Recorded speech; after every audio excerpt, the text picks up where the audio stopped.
আসসালামু আলাইকুম। আমন্ত্রণ জাগো স্পোর্টসে, সঙ্গে আছে আমি আফরিন সুমনা। শুরুতে জানিয়ে দিচ্ছি সংবাদ শিরোনাম।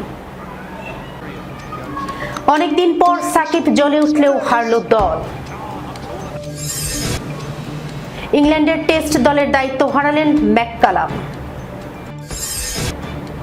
বাংলাদেশের বিপক্ষে মেজাজ হারিয়ে শাস্তি পেলেন জিম্বাবুয়ের ক্রিকেটার। প্রত্যাবর্তন রাঙিয়ে মাস সেরার দৌড়ে মোসাদ্দেক। দর্শক শিরোনাম শুনছিলেন, এবার জানিয়ে দিচ্ছি বিস্তারিত। যুক্তরাষ্ট্রে চলমান মেজর লিগে ব্যাটে বলে পারফর্ম করলেন সাকিব আল হাসান। যদিও তার দল এমআই নিউ ইয়র্ক হেরেছে ওয়াশিংটন ফ্রিডমের কাছে। ম্যাচ হারলেও 10 ম্যাচে 5টি করে জয় ও পরাজয়ের প্লে অফে জায়গা করে নিয়েছে এমআই নিউ ইয়র্ক। এদিন শেষ দিকে দারুণ ব্যাটিং করেন সাকিব। 17তম ওভার ক্রিজে এসেই রচিন রবীন্দ্রকে রিভার্স সুইপে বাউন্ডারি হাঁকান বাঁহাতি ব্যাটার। আউট হওয়ার আগে 13 বলে 2-4 ও 1 ছক্কায় 18 রানের ইনিংস খেলেন তিনি। পরে ইনিংসের দ্বিতীয় ওভারে বোলিংয়ে আসেন সাকিব। তিনি দ্বিতীয় বলে দেখা পান উইকেটের। এই তারকাকে উড়িয়ে মারতে গিয়ে ক্যাচ দিয়ে সাজঘরে ফেরেন অজি ব্যাটার মিচেল ফ্লোয়েন। সব মিলিয়ে 3 ওভারে 24 রান দিয়ে 1 উইকেট শিকার করেন সাকিব। 188 রানের লক্ষ্য তারায় শুরুতে 2 উইকেট হারালেও রচিন ও আন্দ্রেস গুসের ব্যাটে ঘুরে দাঁড়ায় ওয়াশিংটন ফ্রিডম। তৃতীয় উইকেটে 68 বলে 116 রানের জুটি গড়েন তারা। 30 বলে 60 রান করেন রচিন। 54 বলে 4-4 ও 8 ছক্কায় 96 রান করেন গুস।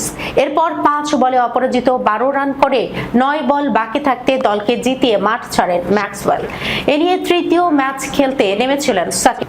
আগের 2 ম্যাচে সিয়াটল ওরকাস ও সান ফ্রান্সিসকো ইউনিকর্নসের বিপক্ষে 15 ও 1 রান করেন। এর মধ্যে সিয়াটলের বিপক্ষে প্রথম ও একমাত্র জয় পান তিনি।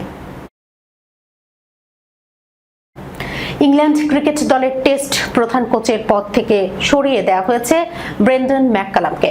তবে সাদা বলের ক্রিকেটে দলের দায়িত্বে থাকছেন তিনি।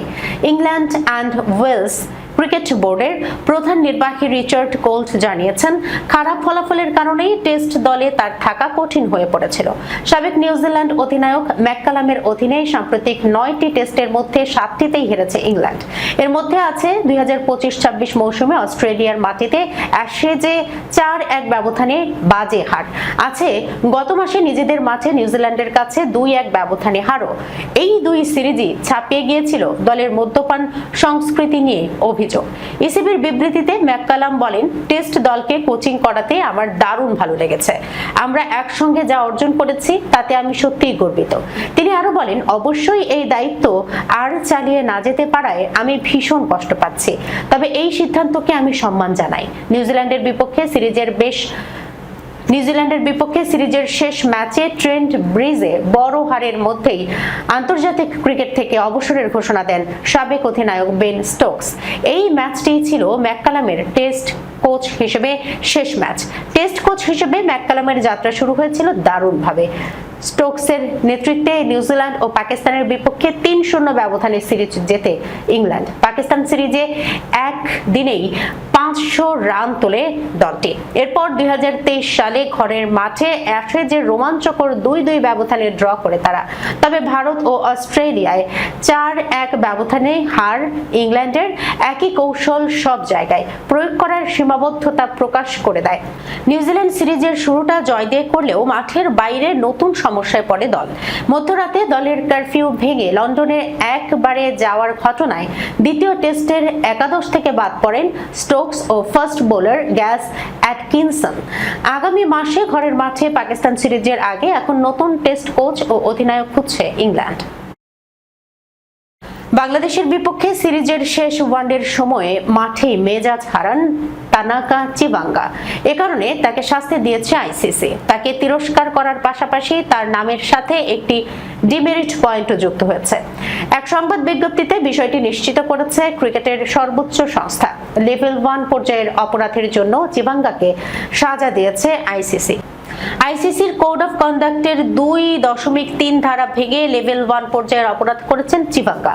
এই ধারায় আন্তর্জাতিক ম্যাচ চলাকালে এমন অশালীন শব্দ বা গালিগালাজ ব্যবহার করা যা স্পষ্টভাবে শোনা যায় এর ব্যাপারে নিষেধাজ্ঞা রয়েছে। চিভাঙ্গা এই নিয়ম ভেঙেই পেয়েছেন সাজা।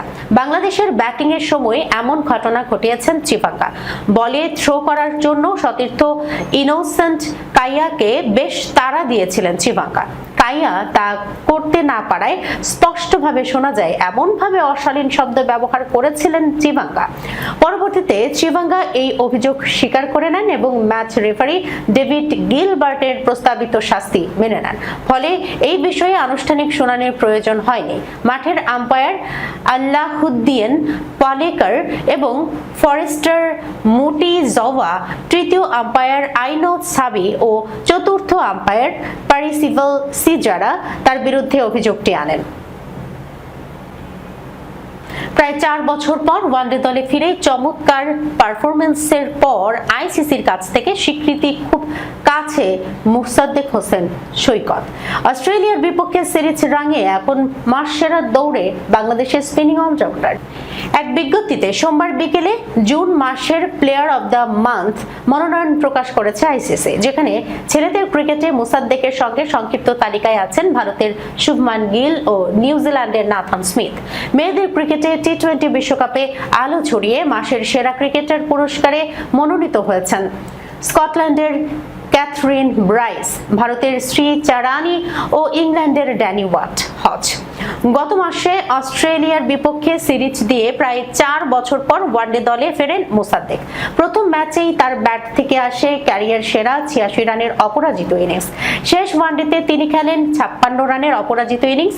সব মিলিয়ে 3 ম্যাচে 157 গড় ও 116.29 স্ট্রাইক রেটে 157 রানের সঙ্গে অফ স্পিনে 2টি উইকেট নিয়ে সিরিজ সেরার পুরস্কার জেতেন মুসাদ্দেক। সেই ধারাবাহিকতায় এবার আইসিসির মাস সেরা ক্রিকেটার পুরস্কার পাওয়ার দুয়ারে তিনি। দর্শক, এই ছিল এখনকার মতো জাগো স্পোর্টসে। যাবার আগে সংবাদ শিরোনামগুলো জানাচ্ছি আরো একবার। অনেকদিন পর সাকিব জ্বলে উঠলেও হারল দল।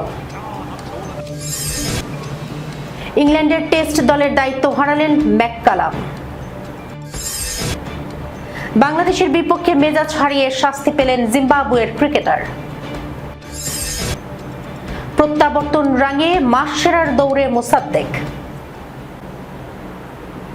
এখনকার মতো এই পর্যন্তই। এতক্ষণ পর্যন্ত যারা সঙ্গে ছিলেন সবাইকে ধন্যবাদ। আল্লাহ হাফেজ।